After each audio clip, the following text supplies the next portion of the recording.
Hello guys, magandang hapon sa inyo lahat. So tayo ay magbabulay-bulay ulit ng Biblia.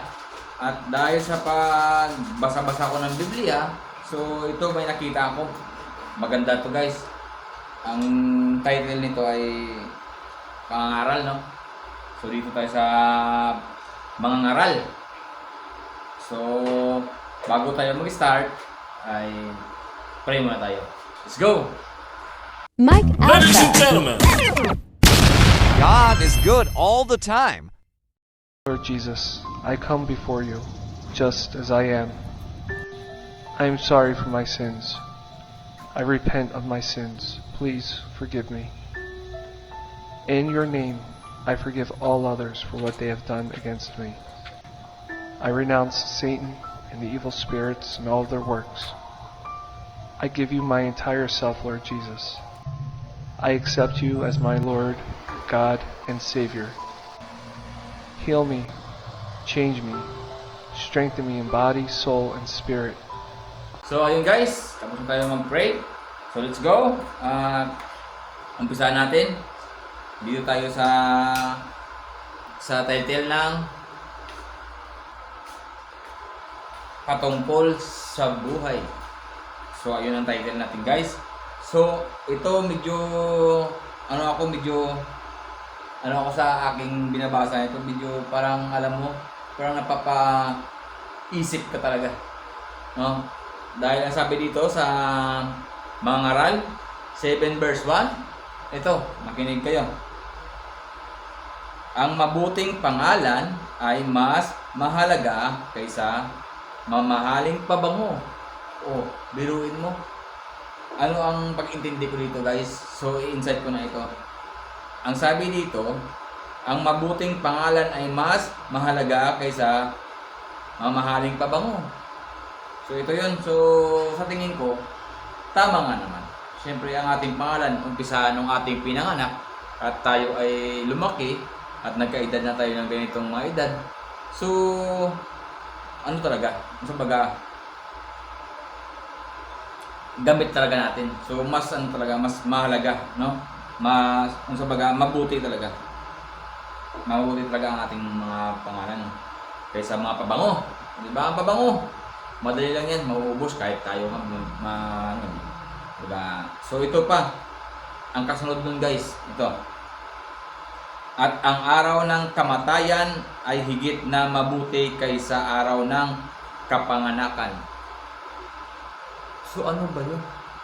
Doon ako napaisip.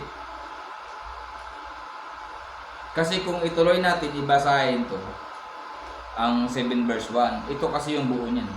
Ang mabuting pangalan ay mas mahalaga kaysa mamahaling pabango. At ang araw ng kamatayan ay higit na mabuti kaysa araw ng kapanganakan.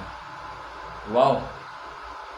So napaisip ako guys, habang nababasa ako. Ibig sabihin, i-insight ko na ito lahat. Ibig sabihin, ang ating palang pangalan na sa ating kapanganakan, so ito no, ang aking sa tingin, kung tayo ay pinanganak na physical na anyo, pero mas mabuti pa daw ang kamatayan, ba? At ang araw ng kamatayan ay higit na mabuti kaysa kapanganakan. So mas mabuti pa daw ang kamatayan natin kaysa pinanganak tayo. So halimbawa, ito ay pinanganak tayo by physical. So parang ito ay walang halaga. Ano? Walang halaga ang ating katawang ito, katawang lupa ito. Walang halaga ito. So ang mas mahalaga ang kamatayan natin. Ano? Dahil mayroon tayong Espiritu Santo. So yun ang kaluluwa natin, yun ang mas mahalaga sa Diyos. So paano ba? Paano ba ito natin masasabi na magiging mahalaga ang ating kaluluwa, no, sa Diyos? So paano ito mapapasa kanya? Ano, dahil itong katawang lupa na ito natin ay maiiwan dito sa mundong ito pag tayo ay mamatay, no? So anong gagawin natin para ito ay mas importante sa Diyos, no? Kasi higit na mabuti ang ating kamatayan.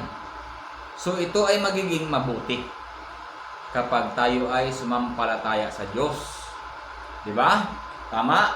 Kung tayo ay sumampalataya sa Diyos at tinanggap natin ang Diyos na ating tagapagligtas, ito ay magiging higit pa talaga sa ating kapanganakan. No?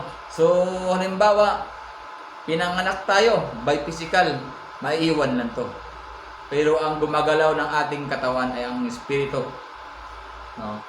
So, hindi mahalaga ang physical. Mas mahalaga ang espiritu natin, di ba? So, yun guys. So, manatili tayong magpananampalataya sa Diyos para tayo ay maligtas, no? So, hanggang dito lang guys. Bye for now.